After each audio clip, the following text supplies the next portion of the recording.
Okay, we will create the following 3D model. As you can see right here, I have one first shape right here, and right here I have another shape. Okay, so we're going to start by using the views that this engineering draw bring. I have to say right here that this engineering draw was made by Luis Miguel Huerfano Garzón. And the first thing that I have to say right here is that there is a mistake. Why is that? Because if I'm going to put a view within the engineering draw, then I have to use it. What does this mean? Well, this view does not contain information about the model.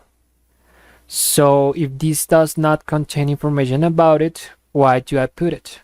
Okay, I don't know if I make myself understand, but if I'm using this view for me to show how this model is presented, maybe on the top plane, then I don't have to use this, the isometric view, which is actually, well, that is actually telling me more information than this.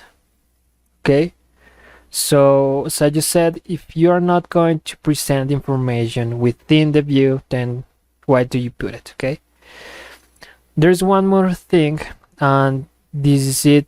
This is the things that this engineering draw does not contain information about the unit system that the model is using on the material or something like that. This just means exercise 4. This is no doesn't have any material, I think, but this does not mean anything. Okay, so we're going to start by using this view for us to create the model. Once I clarify all this, so we're going to start by using Catia V5, Start Mechanical Design, Power Design. I'm going to call this tutorial 8, I think, or maybe 9, since this is the 9 or 8 tutorial within the channel. Okay, now we have access to the Catia V5 environment. I'm going to create a sketch using the lateral view.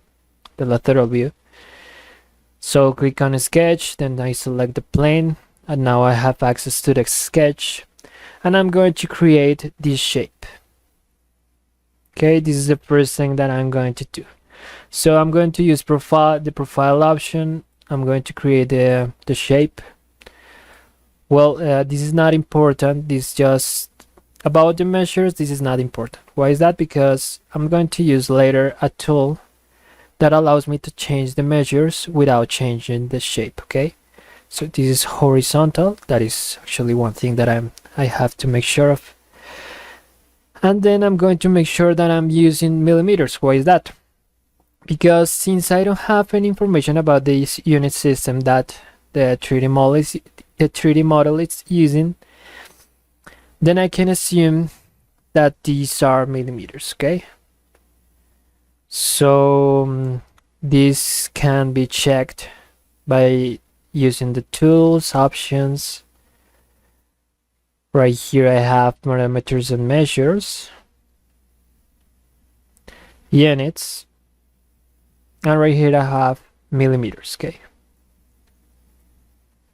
Okay, so I'm gonna start creating the constraints. This is the tree that I need, and then I'm going to use this option, okay, for me to change it. This measure right here, the one that it's in orange, has to be equal to 55 millimeters. So 55. As you can see right here, in cyan appears the measure that I just changed. in orange the measure that I'm currently changing, and in green the measure that I've not changed yet. Okay, so this is equal to 35 millimeters, and this is equal to 20 millimeters. Okay, now the shape change. I check that everything is defined. Okay, everything is closed, everything is defined. I get out of the sketch and I extrude this sketch. Okay, path definition option, selecting the sketch that I want to extrude, and I'm going to say that this has a length of 35 millimeters. So 35, enter, and that would be all for the first shape. Now I'm going to do the second shape, and for me to do that I'm going to create a plane. So in this case I'm going to use this option, plane, then I'm going to select the option of set from plane. I'm going to select this option and I'm going to select this edge. Okay, so as you can see right here, this is taking into account the plane that I just selected, and when I select this point the plane moved exactly in the same spot. Okay, so okay, then I'm going to create a sketch by selecting the plane that I just created. Since this is showing me the backward of the 3D model, I'm going to use this option right here, and now I'm in the front, or in the front view of the model. Now I'm going to create one square. This is a square right here. Okay, so I'm going to select the square option or the rectangle option, create it, and then define it by using these two lengths. Okay, as you can see, this is equal to 20, and right here I gotta look for this measure. Okay, have it right here. This is also equal to 20.